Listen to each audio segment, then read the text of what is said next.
Actually, you look at the mission vision natin, may pagbabago. We are expecting quality films for this year's festival, but quality films that would make good in the box office.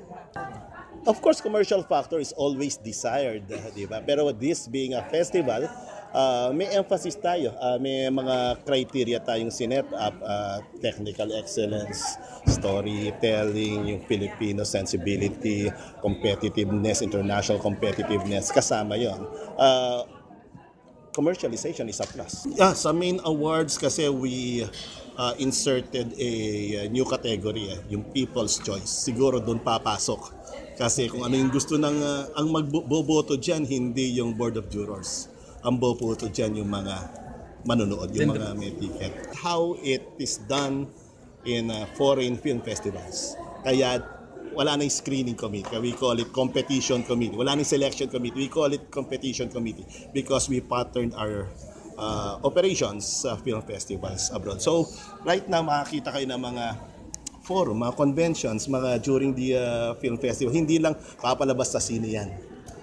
Tapos walang ginagawa. So there would be roundtable discussions along the way. You would be meeting the stars, you would be meeting the directors, you would be seeing behind the scenes as part of the promotions and marketing strategy ng film festival.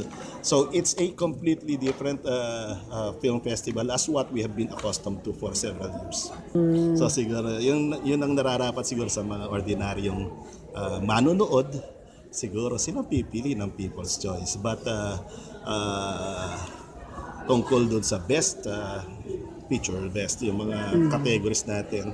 Kasi part of our mission vision is to uplift the audience, our Filipino audience, yung kanilang art appreciation, yung kanilang film appreciation. Gusto rin natin yan itaas. So siguro itataas natin yan by putting in people who are knowledgeable talaga about films so that angat natin sila.